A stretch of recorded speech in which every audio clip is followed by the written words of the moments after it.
All right, okay, let's go take it ahead. from here. Yes. Now, thanks for joining us on this segment of the program from Abuja. Now, former Vice President Atiku Abubakar, alongside other key political figures, have announced the formation of a new opposition coalition aimed at unseating President Bola Tinubu in the 2027 general election.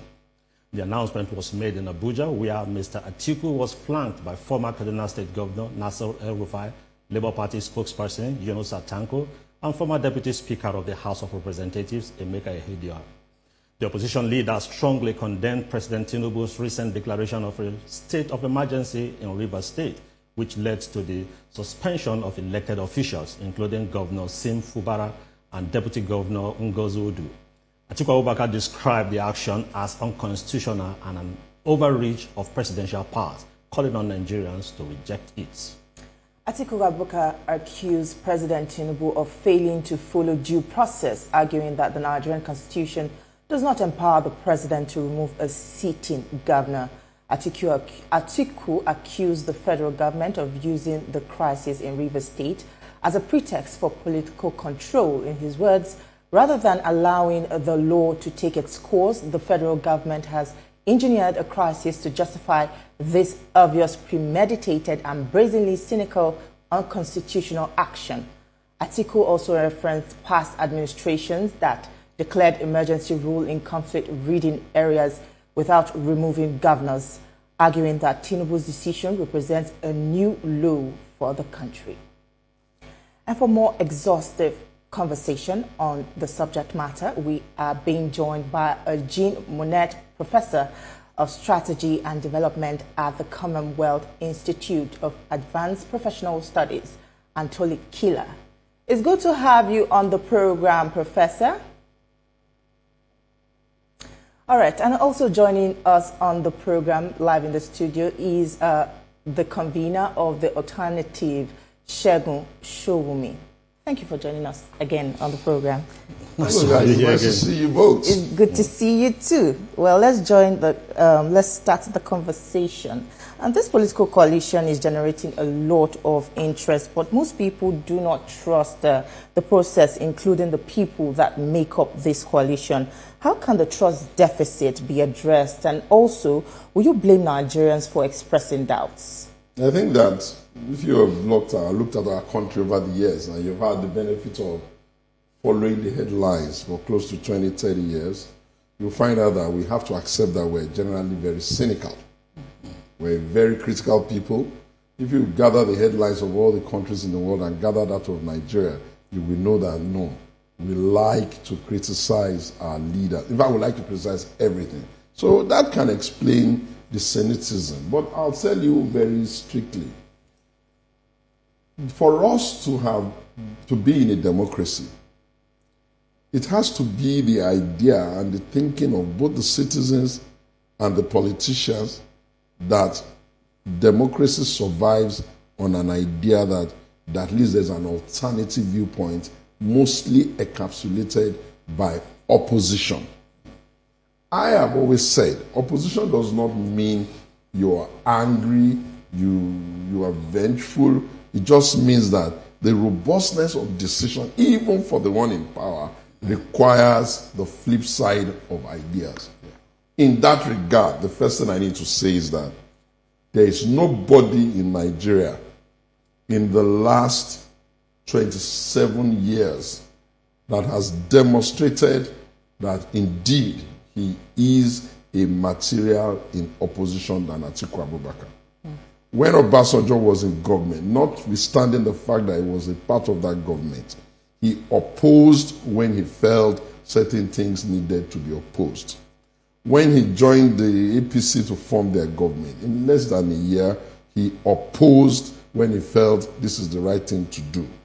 Now again, notwithstanding the great pain and cost on his own personal expectation of probably not winning the election or getting rigged out of the election, Nigeria is again at another crossroad. He's providing leadership for opposition and he's opposing the things that opposition should oppose.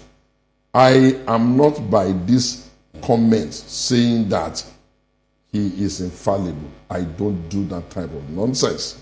But I am saying that you must give him the honor and the flowers of being the man in the arena who falls down, stands up, falls down, stands up, probably just trying to nudge society in the right direction. Will this thing work? Which is what is causing the cynicism we are talking about.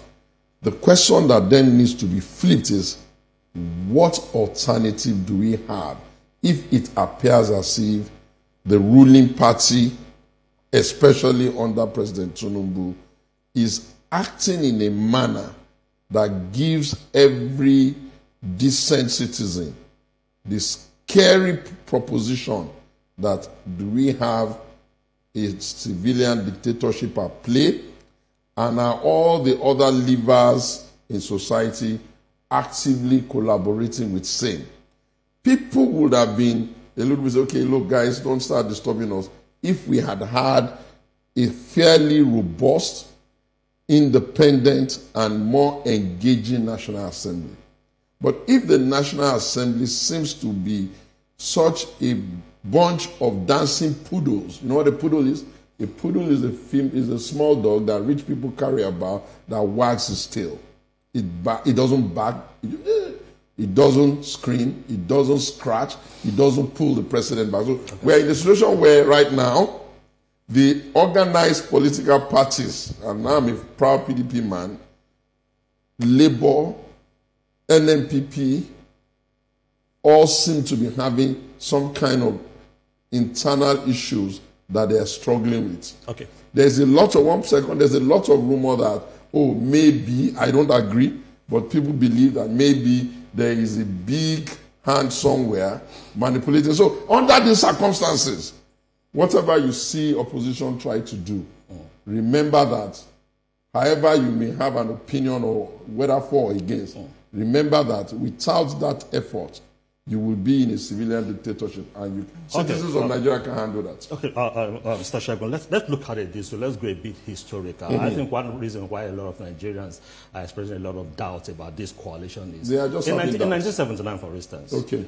you had that alliance between the defunct NPN that won the presidential election and the NPP, and just because they didn't, and it didn't work. Yeah, it didn't work. Okay. In 1983 also, the progressive parties came together, UP and all the rest. It didn't work. Now, the reasons it didn't work was that the first one, it was a power sharing problem, how to share power. Yes. The second one was internal conflict. Yes. Now, all these two ingredients didn't work. Yes. are very visible in the PDP, in the Labour Party. So, it might just be a coalition move that will not work. Okay, wait. The fact that it didn't work in 99 and it didn't work in 1980, it worked in 2015. Without that extra effort of a coalition, my beloved PDP would have been leading past 16 years. And when we lost, I said, democracy does not say that one party wins all the time. So we don't need to be too angry. Anyway, those who put out that coalition at that time, even if you don't like them now, you have to respect the fact that by their singular effort, you now have sort of two pan-Nigerian party. Before then, the PDP could boastfully say, we are the only pan-Nigerian party with structures all over. But if we said that now, we'd just be lying, because our rivals, the APC too, are now pan-Nigerians, they have structure all over. Okay, maybe people are saying, oh, when the people are poor, the people are angry, the government is this, the price of food, inflation, and all of the everyday issues that Nigerians complain about. And we're also seeing that for some reason or the other, the political parties themselves, the big parties, my party inclusive, they're not reforming quickly. And we're going to be stuck with the need to go to an election in 2027 anyway. So don't be in a hurry. Whether it will work or it wouldn't work, doing nothing can never be a strategy. The fact that they are even gathering to talk, and there's a lot of argument for and against, how do we go about it, people are never, that people are even interested in the conversation, already means it is working. Now, what would then be the issues that we have to contend with? I think for me, there are three big issues, and I'm clear about that. Issue number one, who will lead? Who will be that person that has to go and challenge President Bola Ahmed Tinubu? What are the criteria for us to look out for? I can roll it out, but that's not what we're here for. The second issue on the table is, what platform would they coalesce into? I prefer that they coalesce into the PDP because of its significant grassroots reach. There is no part of this country you say, PDP, somebody will answer you in the minimum power to the people. I'd like you to now, hold the your third point. I'd like you to hold your thought. We have to go on a commercial break now. Commercial break. We'll come back. All right, you have Just to pay hold your your thoughts.